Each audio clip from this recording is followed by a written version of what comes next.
Assalamualaikum warahmatullahi wabarakatuh.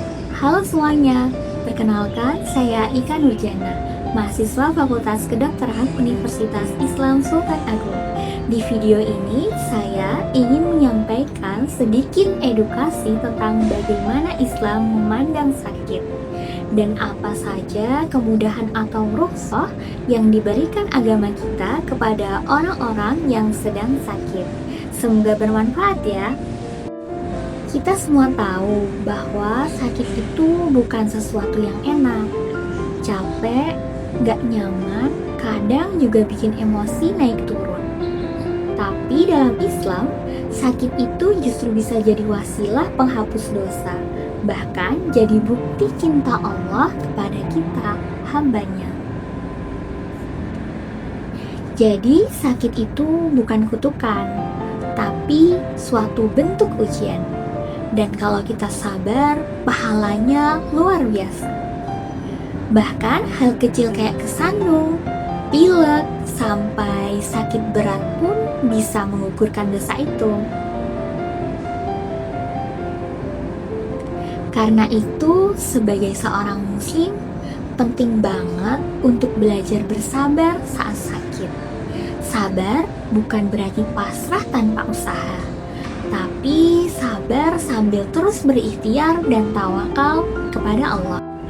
Nah, Islam itu gak kaku, justru penuh kasih sayang dan sangat fleksibel. Banyak keringanan atau rukhsah yang Allah kasih buat orang yang sakit, supaya tetap bisa beribadah meskipun kondisinya tidak ideal. Contohnya, kalau kita nggak bisa kena air karena luka atau kondisi medis tertentu, kita boleh bertayamum. Tayamum itu pengganti wudhu, tapi pakai debu yang suci. Nah, caranya gimana? Oke, aku jelasin pelan-pelan ya. Sebelum bertayamum, kita perlu niat terlebih dahulu. Nah, niatnya kita lafalkan seperti ini. Nawaitu tayamuma li istibahati sholati lillahi ta'ala. Kemudian kita mengambil debu yang suci, bisa diambil dari dinding ataupun meja atau di ranjang tempat tidur ketika kita sakit. Kita ambil debunya seperti ini, kemudian kita tepiskan debunya.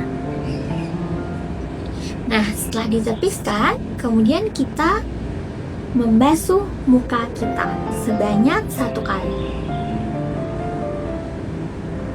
Baik, kalau sudah, kita ambil lagi debunya, kemudian kita tepiskan, lalu kita basuh kedua tangan kita dimulai dari yang kanan, tanpa putus ya, seperti ini.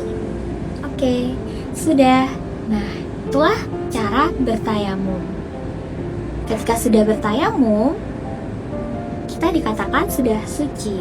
Kemudian kita bisa melakukan ibadah seperti sholat ataupun mengaji. Nah, setelah bersuci, bagaimana kalau kondisi tubuh kita juga nggak memungkinkan untuk sholat seperti biasanya? Tenang, Islam juga kasih banyak kemudahan dalam sholat untuk orang yang sakit. Kita bisa tetap sholat sesuai kemampuan. Aku jelaskan step by step ya. Ketika kita tidak mampu sholat dalam posisi berdiri, kita bisa sholat dengan posisi duduk. Bisa posisi duduk dengan berselonjor seperti ini, ataupun dengan duduk menggunakan kursi seperti ini. Nah, untuk gerakan ruku dan sujudnya, maka tidak perlu sujud sampai ke permukaan lantai seperti biasanya. Hanya kita perlu sedikit membungkukkan ketika ruku, kemudian lebih membungkukkan lagi ketika sujud, seperti itu. Selanjutnya, ketika seseorang tidak mampu untuk duduk, maka kita bisa berbaring. Pertama, berbaring dengan posisi memiringkan tubuh ke kanan. Berbaring dengan miring seperti ini ketika takbiratul ihram dan iftitah. Kemudian ketika rukuk dan sujud, seperti ini. Jadi agak sedikit menunduk ketika rukuk, kemudian lebih menunduk lagi ketika sujud. Tapi ketika kita tidak mampu untuk memiringkan badan kita, maka kita bisa sholat dengan posisi terlentang. Seperti ini. Atau bahkan ketika kita tidak bisa menggerakkan tangan kita untuk bertakbiratul ihram, untuk bersedekap ketika kita melakukan iftitah, maka kita ataupun menggerakkan kepala kita, maka kita bisa menggerakkan mata kita sebagai isyarat ketika sujud maupun rukuk. Adapun untuk bacaan, tidak ada perbedaan antara ketika melakukan sholat di kondisi tidak sakit maupun ketika sakit. Hanya saja kita diberi kemudahan dalam hal posisi yang kita mampu. Pada intinya, Allah tidak membebani kita di luar kemampuan kita.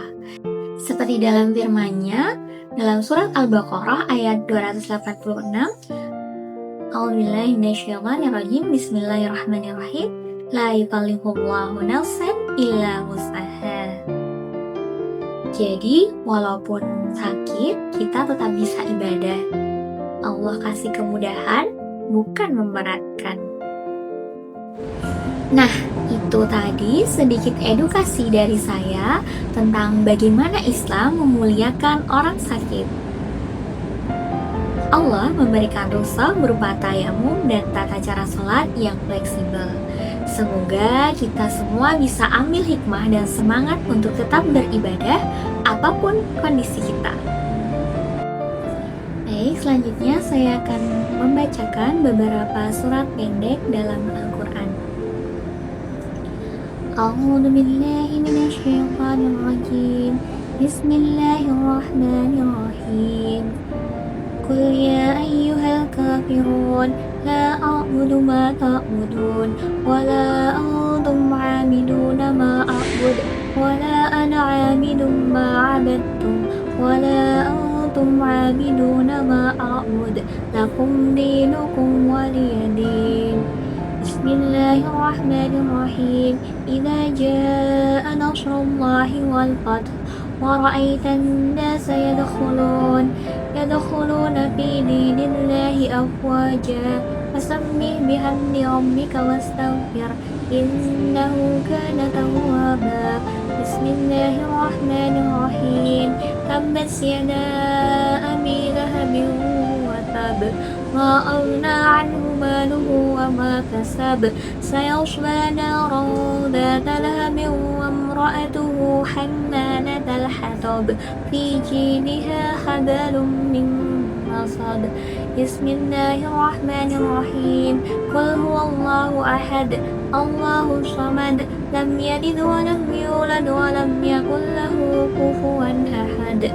Bismillahirrahmanirrahim.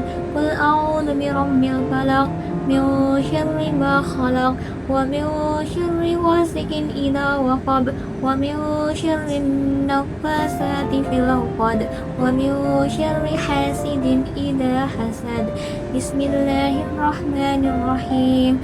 Qul a'udzu birabbin nas, malikin nas, ilahin nas, min syarril waswasil khannas alladzi yuwaswisu fi sudurin nas minal jinnati wan nas.